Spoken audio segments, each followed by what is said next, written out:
So when someone starts, for example myself, obviously we start usually from a green field. We don't know much. By the way, who has been using Java for like 3 years, at least, or more? Could you raise your hand? Okay, and more than 5 years? More than 10 years? More than 15 years? Oh shit, I'm alone. So maybe that makes me somewhat unique. I had a lot of luck betting on Java in days of Delphi, in C++. So hopefully this kind of retrospective will be useful to you. So usually, why Java is picked as a technology? At that time, I was a student. Java was 1.0 was doing the first baby steps. It was already getting popular, I would say probably similar to Haskell or Scala at universities. Internet, which was then in early days, also had some stuff around it. Nowadays, if you Google for Java, coffee won't be found probably, and the island in the Pacific Ocean probably also will lose. There's tons of literature, open source community. It's of course free. And that's a big thing when you start the technology, not because just of the price, but because free as an open standard, which can be, in the past it was not always the case, but can be impacted by the community. For example, in Java we have this Java community process. It's a cross-platform thing, which was a big promise. We know after many years that it's write once, debug everywhere, so it's not necessarily the promise fulfilled. It was relatively idiot-proof, and that was a big thing for me, because if somewhat crashed, instead of core dumped, which was very difficult to get from the production instance where, for example, your C or C++ system ran, you could actually have a meaningful logs with a stack trace helping you to figure out what's going on. And nowadays, why someone would enter Java world? Free tools, awesome tools, good job market. I mean, I have a lot of people applying to Spartans, trying to switch from a PHP to even a junior developer in Java, because like in Poland, probably more money can be made, definitely more on Java than on PHP. And at least in 1997, when I started with Java, it was quite sexy. Maybe not as sexy as visual Smalltalk was, but it was quite sexy. So after a few years, you are starting to like have your first thoughts about what is worth it or not. So definitely, the language turned out to be very easy to learn relatively, as the later years showed, with Spring, with new fluent interfaces and so on. It was a different language actually, but it was easy to tame. It was quite backward in terms that, contrary to Perl or C++ developers, you couldn't show how great you are by using various idioms, by making like one-liners who no one understood. So in this case, it was not sexy for like the real geeks. And yeah, it was so great for guys who want to produce a lot of code. So if you measure one person's productivity in terms of number of lines of code, and I did in my first job, which I had colleagues paid by line of code, Java would be #1 technology. Like, with getters and setters, with braces you can put in the new line, you can really earn a lot. So in this case, contrary to Perl or even Python, Java was an awesome thing. As a guy at the stage, I was the guy who often really needed help, but I was afraid to ask. I felt somewhat vulnerable because, as a guy who graduated, I thought I was supposed to know everything. I wanted really to focus on the code written neatly, concisely, and not necessarily understandable for others. So my colleague says it was difficult to write, it should be difficult to understand. I don't necessarily agree with now this problem, with this statement, but somewhat looking at the guys who join our company, sometimes they think the more convoluted the idea, the implementation is, probably the better. It's not the case. And actually at the stage, I was quite focused on my own education, on myself as the team member, on my feelings, not necessarily other people's feelings, and customers were, they didn't exist really. A typical comment in a source code at that time could look like this. For example, an awesome trick from Stack Overflow, blah. And it's still awesome that I put this URL, because in the majority of junior code, you won't find any reference. It's just not even a comment, it's just a trick. Also, if you look at something strange in the code, probably a bug, is the natural attitude is, oh, they are stupid. They have fucked it up. I mean, this is necessarily an evil code, everything not written by me is just bad by design. At that stage, we tend to focus on low-level code quality. So really things like naming conventions, uppercase, small case, camel case, brace in the same line, tab versus space, cyclomatic number, complexity, check style rules. I do remember wasting my employer's time by really participating in such frameworks. Really, instead of doing like the production code, bringing value, which Hadi was talking about, we were wasting really hours and days on fighting whether a brace in the same line is better than in the other line. This is bullshit. I mean, I really regret doing that. And I think you should be start regretting now if you waste your time on such stuff. At that stage, future was bright. Future was easy. I was asked one day to estimate a system, which was quite a big one. And actually, after waving hands and using my thumb, it turned out to be 700 man-years. So this kind of estimation. And actually, it wasn't so wrong, because after 200 man-years, it turned out that the project is in 10% of the completion. So I was maybe wrong just by 300 man-years. Who cares, right? And we were, as junior guys, were really great at throwing numbers. I mean, if a boss asked us, no problem, it's 5 days, 1 month, 5 months, $10,000, no problem. And if I look back, I was really spread as a butter quite shallowly. So I knew this and that, a little bit IE, a little bit web, a little bit C++, Java, and so on. That's a necessary start, obviously, but it was shallow. I think that at this stage, actually, a lot of these books did not exist, but I had a chance to read design patterns just a year after the release. The same for like the C, clean code, and so on. Thinking C++, an awesome book for C++, and Thinking Java, not so awesome. So these are the books I read which shaped me as a developer, as a coder, I would say, not as a developer. And that's a normal thing. Nowadays, you have Stack Overflow, so probably a lot of people, I mean, probably looking at the guys who apply, usually they don't read, they copy and paste. So a copy and paste method is the most important tool of the world. And I just wonder how these people would have worked before 2008, because before 2008, Stack Overflow did not exist. And that's some people don't believe me that one can code without internet. And I do remember my most challenging projects before internet era, when I had to really sit and do the math, do, for example, some integral calculus or the second derivative of some equation to create an innovative library for GIS project, like GIS library for airlines. It was awesome. People at this stage, I would call myself then definitely a junior guy, or maybe later on with like the picking more butter on this piece of like the butter of this slide, or this loaf of bread. I would call myself probably maybe a mid-level guy after a few years, and that's nothing bad. It's a necessary part of your career. And I think that it's like in terms of the raw numbers, is the most numerous group of people, because everyone starts more or less as a developer after CS uni, and then a lot of people drop out to like managerial activities, analysis, and some stay as devs. And I would sum up this epoch as the how age, where the most important thing is not what, but how we are doing. And we are obsessed about how, about the technology. But time flies. A few more years passes. For some people, 6 years. For some, maybe 8. For some, maybe 4. Somehow, like the company I worked for named me a senior guy after like 6 months with the 6 months of experience. I was the most senior of the team. Well, why? Because all other escaped to managerial positions and were not devs anymore. So with the 6 months experience, being a 4th year student, I was the most experienced on the team. And guess what? I had no one to learn from. So a few years later, my perception of Java changed slightly. So I would notice that this verbosity of the language and quite explicit things, especially if you happen to use language like Scala or even JavaScript or C++ with the operators overloading, I noticed that it's actually not so bad that after 6 months you can still read and understand the code you wrote 6 months ago, which is awesome. Because, wow, surprise, I was often asked to make some changes, incremental changes to the stuff I released, say, a year earlier.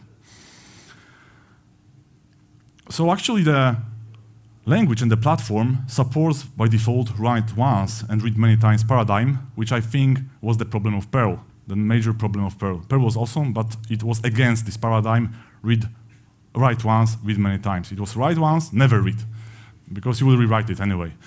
You will give up.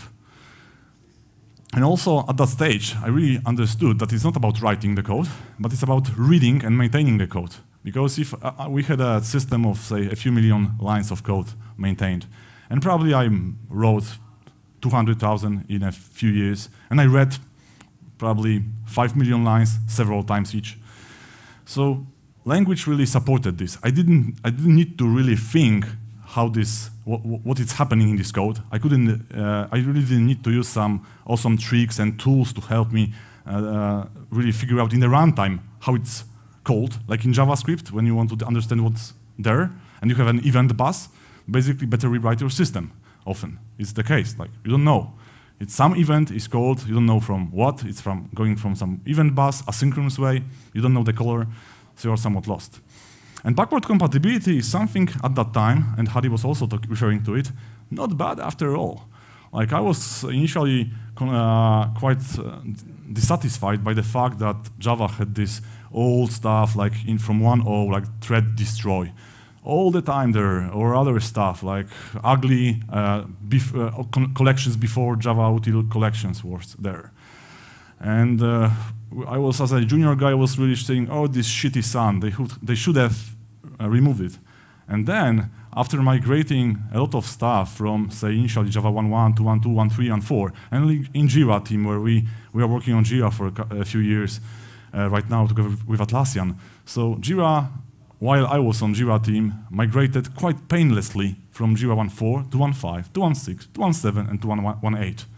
And these were small projects. And later I will tell you about the migration from Scala to 9 to 10. And this is not a small project. So at this stage, I was really more eager to ask others. At the same time, I didn't really need their help so much, other colleagues. But I noticed that at this stage, we have we versus them language. We, devs. We, like technical guys, engineers, these guys often evil is a business. It's the users. This is management sometimes. At this stage, we are concentrating really our initiatives on the product. We start understanding the domain, so what we are doing, and we want to improve it. So your line of the code may look like this. Actually, you start explain what you have done here. You improved the computational complexity. And if you look at the code you don't understand or you think that there is a bug there, you actually don't assume from the upfront that is borked completely, but actually assume that it's possible that this code is right and you are wrong. And guys at this stage understand that this is one of the most important acronyms for us developers. Do you know what UTSL means? It's use the source look, which means don't really be afraid of looking inside the source code of libraries you are using, of the system you develop. Sometimes it's more reasonable to go inside instead of like ask random things to your colleagues. We sometimes also use this because we love Star Wars. We use this, use the force, read the source, which is basically the same. So I often meet people who have 5, 8 years of experience and don't read the source code, and I feel this is really bad. This is like the source code is the recipe for us as the developers. Having the source code is one of the most important things, and I consider it to be a silly excuse if someone says, I don't have a formal training in this technology. I have never had a training on Spring. I just read its fucking source code of the whole Spring framework, 1.0 and then 2.0. It was awesome. I learned so much about factory for problems, for example. But seriously, it was a very clean design with 98% of the test coverage in some places. One could really learn how to do real TDD using the source code of Spring Framework. At this stage, I was tending to focus on a higher level code quality. So really things about like design, consistency. So for me, at the stage, it was not important anymore whether we put the braces on the same line or the other. It was just important that we stick in, at least in the same file, we are consistent. So if the code was using new lines, let's stick to new lines. It was tabs versus spaces, let's use tabs. There is ways to really quarrel about it. We start thinking about requirements, really, and functional test coverage, and wow, some non-functional requirements like security and maintainability. Future became more difficult. So really are more careful about estimating the future. We involve others, so estimations using planning poker game, or one by Delphi. These are the estimations at this stage we want to employ. We start to think also about unhappy paths, that really our software will sooner or later be in this situation that we cannot predict stuff. And these were our butter spread across the loaf of bread. And over years, we are creating really this kind of depth, this pillar in some area. We cannot really build a pillar across all the technologies, all the skills we are expected to know as engineers. But we can pick one, maybe, for example, some like Java frameworks or object-oriented programming in general, databases, stuff like that, monitoring. We call these guys T-shaped men, obviously because of T letter. And these guys understand how thin they are here by having at least one pillar. Because without this pillar, you may think that you are already deep in all the areas. But by comparison, if you know that this is 100%, or I mean, probably 50% if you spend like 8 years on given technology, this is probably like 5% of what you can do in other areas.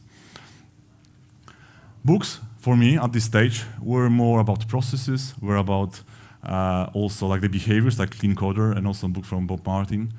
About the concurrency, I mean, this is a technology book, but so difficult that probably if I would like to dissuade someone from using Java, I would ask this guy to read this book, because this is really hard book. If it's your first book in Java, you are going to Node.js, basically. And you're thinking about usability. Sites you may be visiting, and I was visiting, are like DZone, InfoQ, Hacker News for new technologies which are 2 days old, stuff like that.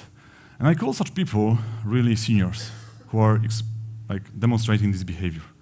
Important about seniors is that seniors assume responsibility. They don't think that they don't believe that ending the code, running the test, and handing over the product to someone else is the end of the story. Seniors expect actually problems from production environment. Ideally, they participate in rollouts, in deployments, in implementations at customer side. And actually, if there is no bug coming from a system, it's suspicious. I remember working with a guy with my first job who was an architect. I had some doubts if he's a real guy, because I was looking at his code and it sucked somewhat.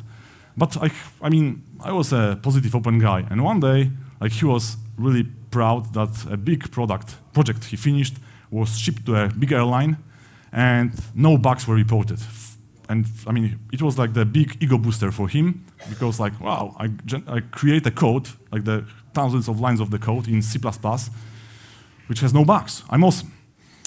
And I even for a moment I thought he was awesome. And then after a year, it turned out that the airline put it on the shelf, the customer had never used it. And then after a year, they started testing it. And actually, there were more bugs than the lines of the code he wrote. Really. So the guy was shocked that, oh, he has problems. Actually, a good guy, a senior guy, never thinks that his code is perfect, because if it's totally perfect, 0 bugs, probably he had been working on this for a too long time, so there will be always bugs, but your attitude towards fixing these bugs is completely changing. You are expecting these bugs. You are demanding customer to report some problems, because otherwise, you know, no one uses this. So the group of senior developers is one of the one where I believe most of us consider ourselves to be in, and unfortunately, we're the majority of stops. And I would like to concentrate from now on what it means really to go further from this seniority I was defined right now to the next level, to the principality, to the leadership, what it really means. This age I've just explained, I was talking about, was a what age. So instead of just how, when the technology is the main goal, we are actually more interested and focused on what we are doing, really. This is important. And time flies. Maybe we are have spent another 5, maybe 8 years, maybe 10 years. with Java, with our customers, maybe changing a job. And we have more even thoughts about Java. So it's really about this verbosity and explicit behavior of Java, where we don't have any implicit conversions, where basically everything, maybe but nested classes, are obvious in Java. Nothing is auto-generated by the compiler. I mean, now we have lambdas, but they are really small and tiny thing, easy to understand still. So it turns out that the longer you work and with the more colleagues you work, it's easier for you also to learn, to teach them how to really ramp up with the system you had been developing before they joined. So it's not only about how it's easy for you to maintain the system, it's also about how easy you can hand over your system to other guys. This is really important. If you are a successful guy really working, if you are a guy working with a successful software, which is actually used, you quickly realize that the debuggers, stack rate analyzers, monitoring tools, heap dumps, thread dumps, they are lifesavers.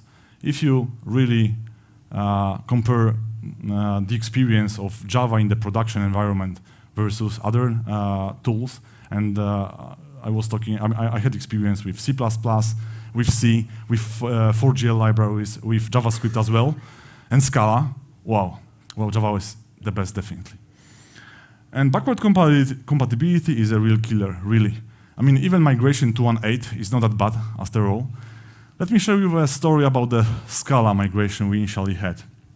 So, first of all, at Atlassian, we started the new project called Jira Service Desk, product called Jira Service Desk a few years ago from scratch using Scala. We decided, due to various reasons also, like the sexiness, because we wanted to attract more talent in Scala. We wanted to try out new technology. And actually we put a lot of people who had already an experience in Scala. So it was not just the team of newbies, good Java developers started doing Scala. It was really the team of mixed, like the gurus in Java and already experienced people in Scala. And one day I remember at my team really debugging a microservice within Scala for handling files in S3 in Amazon, big blob files. And it literally took a team of 3 guys, 1 architect level, 1 principal guy, and 1 Scala guru. They spent like 6-7 hours each day for 3 days trying to figure out what this super neat functional code was doing. Because the only report they had from the production environment was left cannot be null. And the stack trace was like probably 200 lines, and only 2 lines of this was their code, and the rest of this was auto-generated, and they couldn't really map to the code, which was jump to the code which was written. Another story is that really migration from 2.9 to 2.11 is basically a nightmare. In a big system in Scala, the upgrade path is something you should consider to be the biggest risk for your project. It's really like sometimes basically don't care about completely backward compatibility. In Java, it always is the case. People at this stage really ask questions eagerly. They don't feel definitely vulnerable, and they are these guys whom I call "it depends" men. So whenever you ask such person a question, they answer "it depends," and not because they are lazy or stupid. This is because they understand that the context of your question matters. So it's not just the same answer can be applied to all the question you may have. It's really your context matters. So what kind of product you have, what kind of users you have, what kind of history you have with your users, this stuff really impacts and implies what types of answers, what types of technologies you should apply. And at this stage, really people change their behavior from really we as a team of engineers versus management and business to us. Really, there is a pack of people who are developers, business management, and customers together. And I think that like Scrum as the methodology which encouraged this behavior where a cross-functional team was constituted of devs and product managers or product owners who were customers, ideally, or customer proxies, and testers, and DBAs, tech writers, and so on, was awesome. Guys at this stage really concentrate on their teams and the users. The line of code, like the comment in a about the tricky line of code, may look completely differently here. It may be really explaining why someone could do that. For example, this is an expert from the code really using a simplified algorithm which was easy to, like the performance much better than the one normally needed. And this guy here explained why he could use this, instead of just writing a short algorithm. Such guys at this level, when they look for a bug in the code, they don't assume it's broken. They assume it's just unfamiliar to them, it's alien to them, and they want to learn what is really the rationale behind writing this code in this way by their predecessors. The focus is also changing to the bigger picture, to market trends, to addressing business risks, really. And these guys understand that risks are inherent part of every valuable project.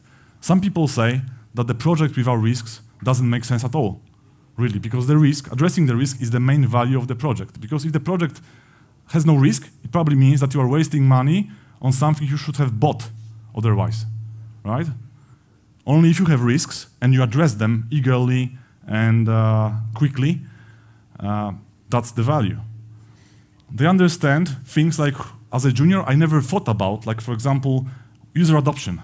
People could have been using your system for years. They are really adjusted, they got used to some behavior of your system, some UI, some flows, and now you are changing it. So it's not just about a new technology which is faster, better, nicer, but it's also about the whole experience of bringing them on board with the new system.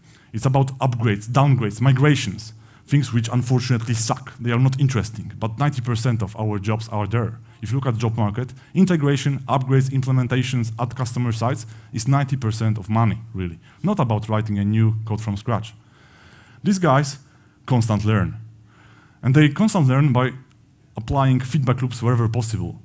So feedback loop, a very quick technological feedback loops like test-driven development, continuous integration, code review from your peers, pair programming, DevOps, so participating really with DevOps, seeing your product, your own product in production, looking at the logs and not asking others to look at the logs. Doing experiments, A/B experiments, for instance, in the production. This is our way to have a quick technical feedback loop. At the same time, you can have a more high-level, very valuable feedback loop by talking directly to users, by having direct communication with customers, for example, on various portals, forums, issue tracking systems, and so on, and mentors. And with these mentors, as I mentioned, we are somewhat fucked, because mentors disappeared from our market.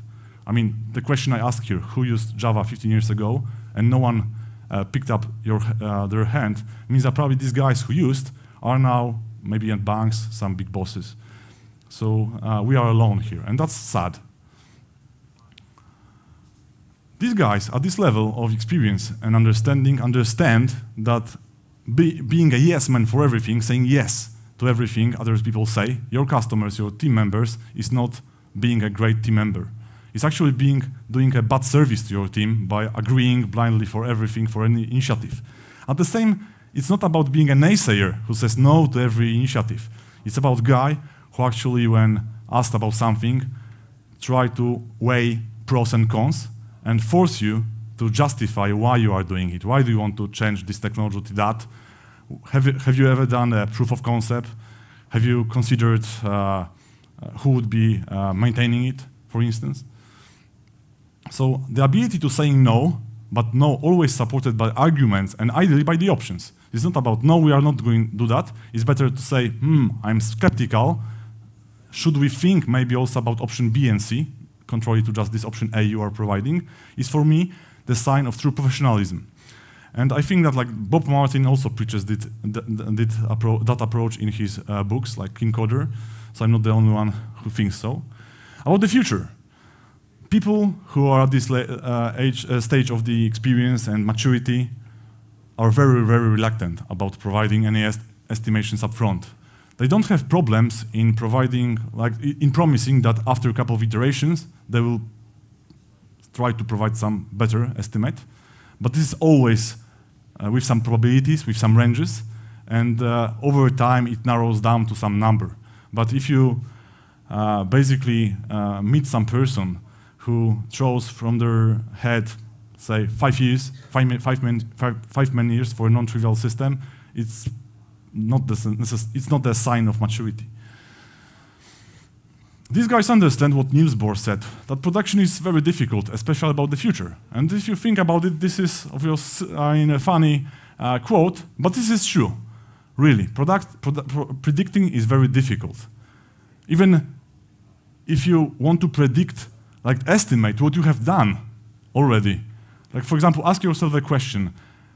In your last project, how much time we actually spent without looking at some time reports, or even look at your time reports if you have time tracking, and sum it up and try to say, answer this question, so really evaluate how much development time was spent versus how much meeting time was spent. It's almost impossible, and for future is impossible. These guys have more than one pillar of their knowledge. They are pie-shaped guys. And they know it to be a pie-shaped guy who has more than one deep domain where they are experts in. You should be doing what animals like an elephant and a bird does. And Guy Kawasaki, a famous Apple evangelist, said once that you have to eat like a bird, so a lot comparing to your weight, and poo like an elephant. And elephants also poo a lot. So it means read a lot, listen a lot, talk to a lot of people, try to process as much as information. This is the value. This is the value which will help you be more mature, to help you to be more understanding. And the books which I found really interesting at this stage of my life, I don't necessarily am at this stage of this life, but actually I think I am there. They are more, I would say, more the books about innovation, about inspirations, about self-motivation, about the culture, values, about working with other people. So I found really all these books to be awesome, and I will publish this on Twitter, so don't need to really worry. If you are interested in any of them, I highly recommend them. The sites I was interested about on this stage was not Stack Overflow. Actually, I'm visiting Stack Overflow maybe once a month nowadays. I used to do it probably twice a day. I find that sites where people interact really on a higher level, where really Stack Overflow and other question and answer forums really don't work anymore because the context matters so much. You cannot reasonably ask the question, for example, what my startup should do in this situation, because to answer such question, you would have to provide all the context with the question, which probably already means the question will be too long for anyone to read it and bother about answering. So I found really the sites like the Twitter with a lot of people I follow who have very interesting observations about the past and about the future. SlideShare, influencer program in LinkedIn are very interesting things. And Paul Graham, this site is one of the most inspiring for me site with a lot of essays, not blog posts, because these are essays far longer, far deeper, which also gave me a lot of value. At this stage, I would call myself or people who are doing this, what I have described, as team leaders, tech leaders, maybe principal developers. This group is the group we all aspire to be in, but a lot of us will never get there. In a moment, why? And this is the epoch, the era of our growth, professional growth, I call YH. So we are not interested so much of how we are doing something, about even what we are doing, is because mostly about why we are doing it. We are even trying to challenge sometimes our customers' assumptions to show them that the problem they are setting for us as engineers is invalid. Maybe we could be wrong by solving their problem because this problem may be not true. We actually are trying to help them to find the real problem they have maybe with their business. But time flies. And after 15 years, or so, maybe 20 for some people, maybe 30. Here, the part of this presentation is more speculative because I don't consider myself to be experienced enough to be a representative of this group, definitely. But I do have some thoughts about it. So Java is definitely a truly powerful platform, and I've never regretted embracing it back there 17 years ago. Really, the whole ecosystem, it's a very unique thing because Java evolves so much without, still with allowing you to stay with it, upgrade constantly. The tools are getting, I would say, it's not revolutionary it's not a revolutionary system, but it has a very constant, very consistent and persistent evolution in the ecosystem. And if you look back at things like Java Enterprise Edition, which sucked, I mean Java 2 Enterprise Edition, then lightweight containers with Pico, Spring, for instance, then Juice, then fluent interfaces, test-driven development. We have tons of now lambdas. We have tons of new ways of doing things better without actually starting from scratch. Referring to what Hadi was talking about, really where we can say, I'm giving up with, I'm really separating with Java, let's move on to a new technology. Java allows us really to continue our journey with this language. And honestly, I don't think there is any serious successor today or competitor in the enterprise. If we look at the few key things for Java, like tooling, ease of support, maintenance, open standard, really predictable thing. Really, you don't need to have any certificates that 2.0 will be compatible with 0.18. Java just proved it's like this for years. So I don't really think there is really any single alternative in the enterprise, where by enterprise software, I mean the software which is still to be maintained and used after few or 10 years after writing it. This is my definition of the enterprise software. I'm not talking about toys. I'm not talking about stuff like the fashionable things which are great today, but tomorrow no one will remember about them. I'm talking about the stuff which once implemented and rolled out across the company will have to stay there for years because very few companies want to change rapidly their systems. And it's obvious. If the system is successful, the company paid once, they would like to leverage it for another few years. And Java 8 finally brought this really well-balanced language changes, which we were all striving for so long time. And I think that really lambdas, method references, default implementation, parallel streams, all this stuff let us gradually, without any revolution, improve ourselves, which is awesome. These guys at this stage focus on customer really needs and people around them who help them together solve customers' problems. This guy, looking at the code which is potentially wrong, buggy, will never say it's a broken or shit or fucked code. He will actually assume that the code is probably different, but it does the stuff in an unexpected way and is the opportunity for learning. This guy may notice and even predict trends of technologies, of industrial requirements, and they may create even new trends. They are sometimes pie-shaped, and there are some proofs which say that a person throughout their life cannot have more than 3 to 4 pillars because it's just life is too short to build more than 3 to 4 pillars. You are usually building a pillar for about 10 years, and just basically we are more or less 40 years active as a professionals. But some of them may have 3, 4 pillars, which is awesome. And I call these guys unicorns. Basically, they are as popular and as frequently spotted as unicorns. And these guys are not necessarily obsessed with what they are doing, how they are doing it, and why. But for them, it's most important with whom, with which customer, with what people. Because together, then really make some awesome stuff.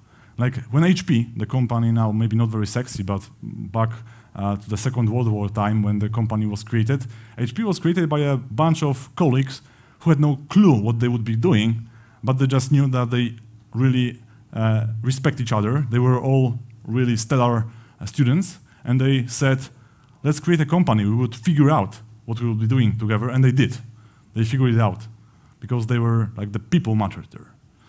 So let me sum up what seniority means to me in a few, really in 2 or 3 slides. So first of all, technical capability. Like the junior guy needs assistance, obviously. Mid-level guy is independent. Senior starts teaching really others, and the principal guy impacts not only the team around him, but the whole company. With the quality, junior focus on the code look and feel, number of new lines, stubs, and stuff. Mid-level guy would think about low-level system design.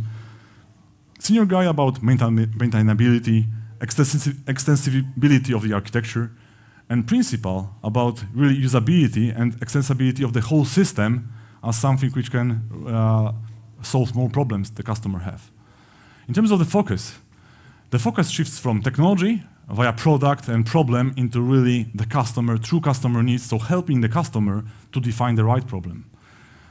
From bugs, from being surprised, whoa, I have a bug, into being disappointed, whoa, I've again made a bug. To be really expecting a bug, and finally, as a principal guy, we can leverage a bug, because this is the chance to talk to the guy who actually tried your system, reported something, and you can really see and confront the reality with your assumptions. It doesn't mean you have to introduce bugs to have this chance, but this guy would really enjoy from every such chance. Of course, if there are a few just cases. In terms of innovation, it's about being really a passive, the observer here, to introducing local changes which usually are not spread across even the team. It's your own, for example, you are using a new build tool or a new IDE or something. Then as a senior guy, you normally have enough respect and meaningfulness in the company that the whole team buys in what you suggest. And at the principal level, you should be changing the whole company, impacting. In terms of the knowledge span, you start as a guy who knows parts of the stack you work in, and you end up as the guys who knows various stacks quite deeply. This is this pie shaped also I referred to. To continue that, in terms of teaching and mentoring others, you are the receiver, then you teach juniors and interns, and as a principal guy, you should be also teaching people around, outside of the company. Instead of, in case of process improvement or being a change agent, you are watching. As 80% of the guys in the world, you are changing teammates, and then you are changing the company. In case of the understanding big picture, as a junior, you don't care. You care about the code, to make it neat, to make it beautiful, to make a lot of lines, because this is what makes you feel good. As a mid-level guy, you start thinking about what the big picture of the system and product looks like. A senior guy really should understand the domain. And this is another big thing. Some of us believe that as a software developers, we don't need to learn our domain. For example, banking industry, and aviation industry. What's not industry. This is not true. I don't believe that you can be a senior or principal developer but not possessing a deep knowledge of the domain. Because only by possessing the deep knowledge of the domain you can be a reasonable counterpart in the discussions with the system analysts, with the business, with the experts who are your customers, or even the users. As a principal guy, you should have enough understanding of the domain that you can challenge various assumptions of your customers, or even product managers who are assuming various things about the industry you operate in. In terms of estimations, you are initially naive and eager to provide one, then you are more careful, and as a principal, you are basically reject to provide upfront numbers, and you concentrate on iterative and narrowing probability-driven estimations. As a stance, generally your stance towards the life, you start from being an arrogant guy who says, I'm young, but I'm awesome. I know NPM, Grant, stuff like that. Maybe I know Scala. You are just, all people around are stupid. You become more critical, but just not arrogant over years. Then you start being open to criticism. You don't treat in the code review your code as your child, as the extension of yourself. Because you, from the day one, understand that the code can always have bugs. You can really talk with arguments on the problems, on design problems or potential bugs in the systems in the code reviews. As a principal guy, you realize that the only wisdom is in knowing that you know nothing, what Socrates once told, right? This is the moment when you arrive that you really know nothing. Typical experience varies, but usually I would say that it's difficult to become to get to the maturity level for a senior person without about 10,000 hours in engineering. So to sum up the comparison, let me look at the coding passion. And this is also somewhat referring to an awesome keynote we just have heard from Hadi Harari. So a junior guy wants to code. He's interested and obsessed on coding. So he will pick any new technology which allows him to code even more. This is an obvious thing. So basically, I highly encourage you to think about yourself, about your true reasons why you are advocating some new language, new library, and so on. Mid guy thinks more about reusable libraries. So when he writes something, he thinks, okay, how others could reuse it, or maybe even how I could reuse some library. Maybe it's more reasonable to use Guava than rewrite another cache from scratch. I mean, writing a cache library is a fun thing, definitely, but no one should be paid for doing such things. It would be like asking a developer to build another processor from the Quartz. It's doable, right? You could do that, but obviously I exaggerate here, but it just doesn't make sense. As a senior guy, you start to thinking on the higher level. You want to spare other people time by providing them with some reusable frameworks, even if possible, by tweaking and tuning the frameworks already available to your needs so that other folks on the team don't need to write a lot of code. As a principal, you decide to buy over build. And this is really something I found surprising because for years I have always hated my managers who were telling me that we should buy something instead of building. And I realized after many years that they were true, because if you sum up the cost of maintaining this thing, upgrading, especially if you use technologies like Scala, for instance,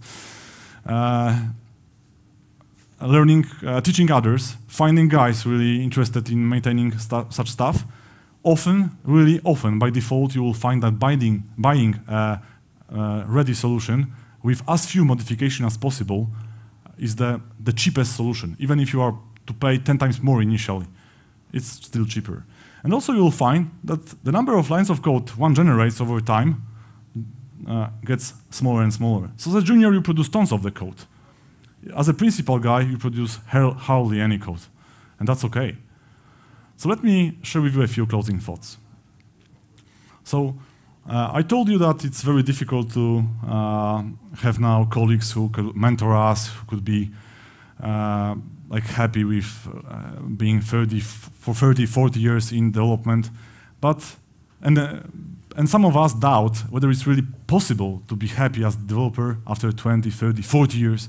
And honestly, I had some doubts, similar doubts a few years ago, because it happened that all the guys whom I respected were either very young or my contemporary at this stage, and I had known no single, I would say old, say by 10 years than me, developer who I respected. The guys who I knew were either like the old-fashioned Clipper and COBOL developers who were getting out of the business, basically, or miserable guys who were basically too bad even to become managers, which is a challenge, to be so bad that you are not promoted to a managerial position. So, but I finally found them. Actually, I can tell you that I know now, not a handful even, but dozens of developers who have been thriving for years, 10, 20, 30, developing their stuff. My colleague Sławek, Mark Lasau, an architect in Jira, Janusz Gorycki, my co-founder, and the guy who has started coding in 1992, and still, if you look at his profile, he doesn't want to be CEO because he loves coding. He wants to be an engineer. Andrew Sample. James Winters, and Trevor. Trevor is actually the oldest guy I've ever worked with from Jira team. He retired last year, 67. His son has PhD in quantum computing. His son, right? The guy was voted a few years ago as the best Jira developer across the company. This guy knows Hibernate, MongoDB, JavaScript, what's not, right? Everything. He learns. And he thrives and still wants to work part-time because he cannot understand really his retirement without the enjoy of solving real problems. He loves still solving problems in the code. These are true guys. These guys understand that the only certain thing in our lives is that nothing is permanent and everything changes. And they understand that it's not good to concentrate just on mastering the technology. They have to learn constantly on various domains, not just technology. So to sum up, juniors are the guys who assume ignorance of others, whereas principals and senior guys are those guys who assume their own ignorance. Java, for me, is definitely not that. Even without Java 1.8, I don't think we have any big problem right now. We have to go through a lot of hypes of other technologies. But at the same time, I warn you not to put yourself in a rut, which leads you to a grave.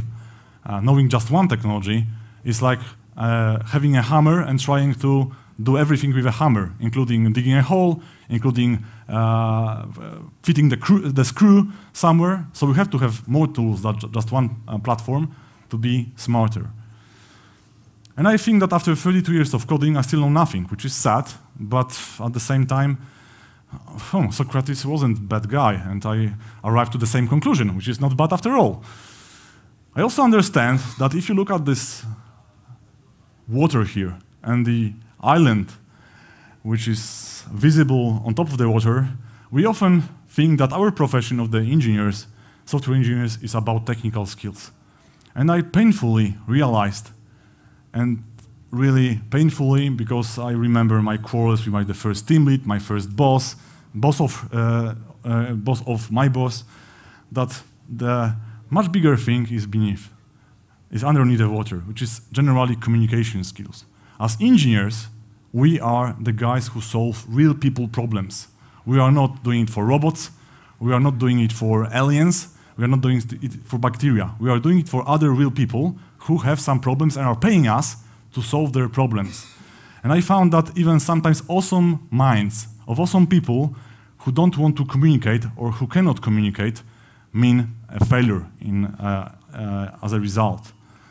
So really the final slide is that if you want to read a single book from the books I shared with you here, I would say that one of the oldest books, 1936, almost 100 years old book, with a quite, I would say, misleading title, because it's not about the manipulation, how to win friends, like how to win likes on Twitter or Facebook. It's about really communicating with the people so that you can convince them, you can be convinced by them, you can be respected, you can impact them. And I believe that the true senior person is the person who acts as a member of the team and is not a solo player. Because nowadays, even with these new beautiful technologies, software development is a team game. We cannot really win it alone. So to close my talk, I would like to use this awesome quote from Mahatma Gandhi, which I find it's really amazing. So thank you, and if there are any questions, I'm in the hall because just the time ran, and I overrun by 50 minutes. Thanks.